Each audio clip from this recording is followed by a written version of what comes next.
Class 12th English में character sketch of peddler. Peddler का चरित्र चित्रण एक अत्यंत ही इम्पॉर्टेंट टॉपिक है जो बार बार एग्ज़ाम्स में पूछा जाता है। द रैट ट्रैप का जो प्रमुख कैरेक्टर है जिसे पैडलर कहा जाता है उसके बारे में आइए जानते हैं।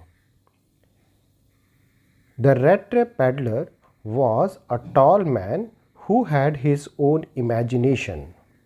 जो रैट ट्रैप चैप्टर में पैडलर है वह एक टॉल मैन है, अर्थात एक लंबा व्यक्ति है। वह खुद की कल्पना में जीता है। He wore rags and hunger gleamed in his eyes.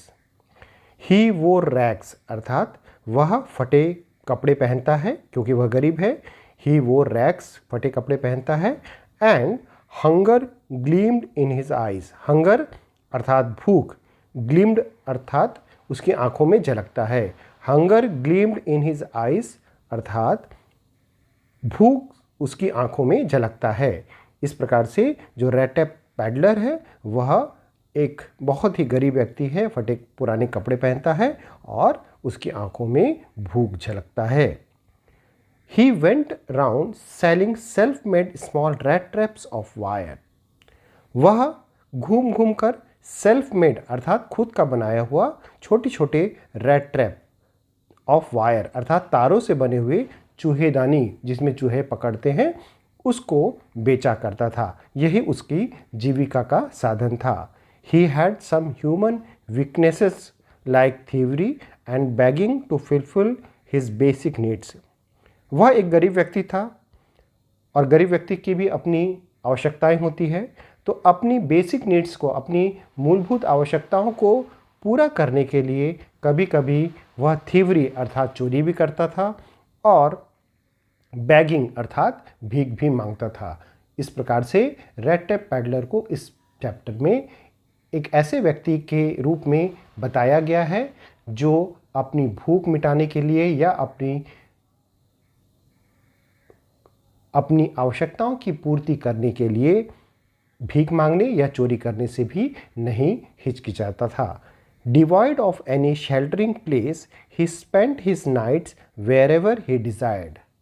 चूँकि वह गरीब व्यक्ति था, उसके पास खुद का कोई शेल्टरिंग यानी कि आवास नहीं था जहाँ पर वह अपनी रातें गुजार सके, अर्थात उसके पास खुद का कोई घर नहीं था। ही स्पेंट हिज नाइट्स, वह अपनी रात्रि जहाँ भी जगह मिले या जहाँ भी उसकी इच्छा हो वह बिता देता था। क्योंकि उसके पास परमानेंट यानी खुद का घर नहीं था, वह कहीं भी रात में रुक जाता था। अगला पॉइंट है he feels that the world is just like a big rat trap, nothing else. Peddler यह महसूस करता था कि ये जो दुनिया है, ये जो वर्ल्ड है, वह एक बिग रैट ट्रैप अर्थात एक बहुत बड़ी चूहेदानी है, इसके अलावा कुछ भी नहीं है। According to him all the riches, joys, food, clothing and shelter are just bait. Anyone who touches the bait the rat trap closes on him, then everything comes to an end. According to him अर्थात peddler के अनुसार all the riches, जितना भी धन संपत्ति है, Joyce अर्थात खुशियाँ हैं, फूड है, क्लॉथिंग है, शेल्टर है, ये सभी के सभी एक प्रकार से बेट्स हैं अर्थात चारे हैं जिसको देखकर व्यक्ति ललचाता है। Anyone who touches the bed, कोई भी व्यक्ति जो इस चारे की ओर खींचा जाता है, the rat trap closes on him, rat trap अर्थात चूहेदानी उसे जकड़ लेती है। अर्थात यदि इन सब मोह माया के चक्कर में व्यक्ति फंसता है तो वह एक चूहेदानी में फंस जाता है, उससे वो बाहर नहीं निकल पाता।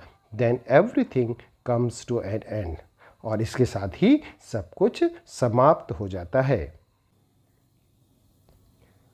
एडलास sympathy, noble attitude, open heartedness, hospitality and kindness had a significant impact on the peddler. इस चैप्टर में जो अगला कैरेक्टर है यानी कि एडला, उसकी सिंपैथी यानी कि उसकी दयालु नेचर, नोबल एटीट्यूड, बहुत ही एक नोबल बच्ची थी वह। ओपन हार्टेडनेस, वह खुले दिल से सबको स्वीकार करती थी।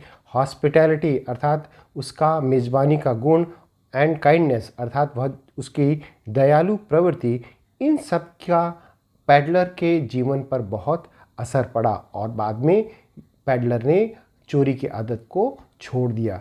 तो इस प्रकार से पैडलर का कैरेक्टर को इस चैप्टर में बहुत ही खूबसूरती के साथ इमोशनल वे में पोर्ट्रे किया गया है। तो इन सभी पॉइंट्स को आप याद कर लीजिए और एग्ज़ाम में अच्छे स्कोर आपको निश्चित रूप से मिलेंगे।